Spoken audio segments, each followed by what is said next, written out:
Friends, whatever spiritual practice you do, puja, tapasya, upavasa, meditation, bhajan, guru seva, bhagavat seva, donations, whatever you do, if your agitations in your mind do not come down, do not die away, or if they keep coming up, or if you are in their control and they are not under your control, then all of the spiritual practice is of not much consequence. This is very important. Jnanagni dagdha karmani. Purpose of all actions, purpose of all spiritual practice is knowledge and pure knowledge.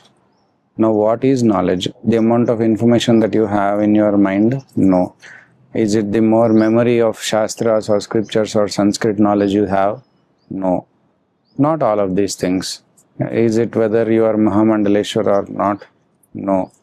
But Jnanam means a change in your consciousness. Now consciousness is virtual, it is not physical. So the change in your consciousness cannot be seen or measured by physical methods. So how will you be able to see it? It is like a lake, a big lake in full moon's night. In the night of the full moon, the reflection of the moon is seen clearly on the lake. So your mind must be like that clear lake without waves. If the reflection is moving, that means there are waves in your mind. That means the more waves there are, the more disturbance there is, and the less clear the reflection of the moon is.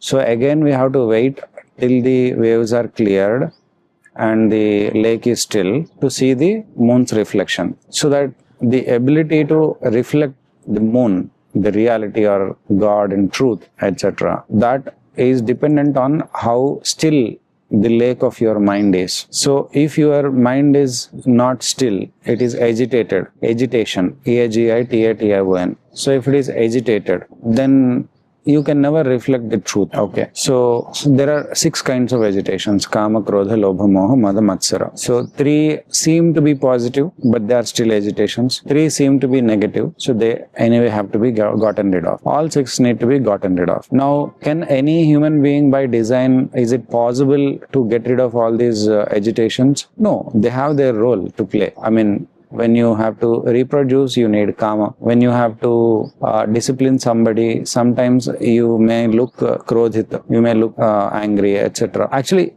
krodha is much more than anger, much more negative than anger. But whether you are angry to do something for a purpose, for a clear purpose in a controlled way, or you are in the hands of anger, this matters.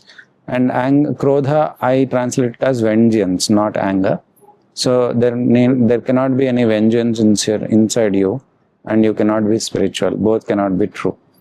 And lobha is lobha, moha, mada, matsara. We think some of these things are positive, and we are proud in society of these things. Nowadays, we are proud of being proud.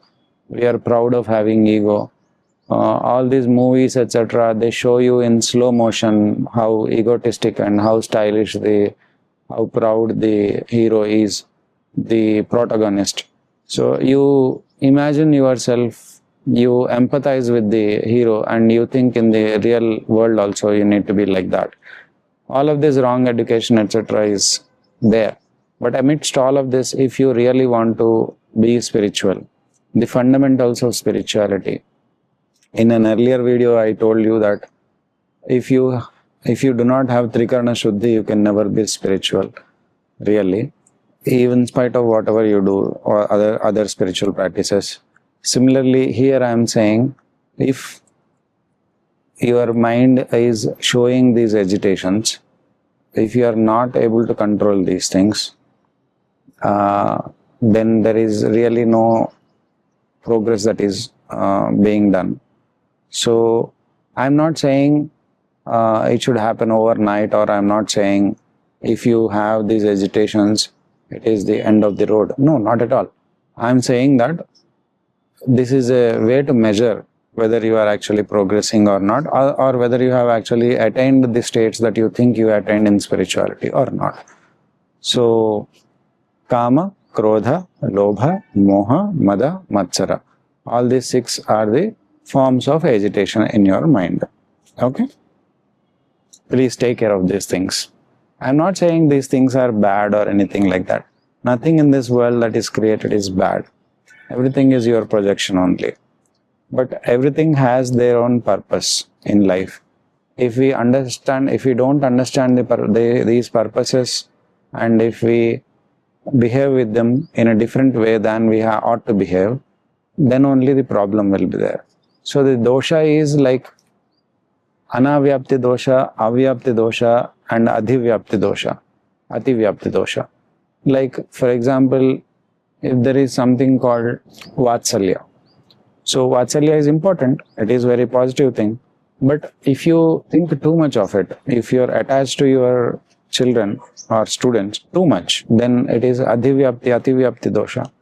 Then if your vatsalya is lacking, then it is anavyapti, and you mistake vatsalya for something else, and you do something else, but you name that as vatsalya.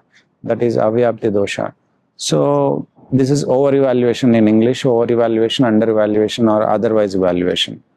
Therefore, nothing in this world is bad or wrong or evil. There are elements in this world. We need to understand all these elements. We need to understand their role and the scale to which we respect them. We should not respect them too much. We should not respect them too little, or we should not take one thing for the other thing. So if we practice this, then everything is positive in spiritual life and spiritual practice, spiritual journey. Thank you.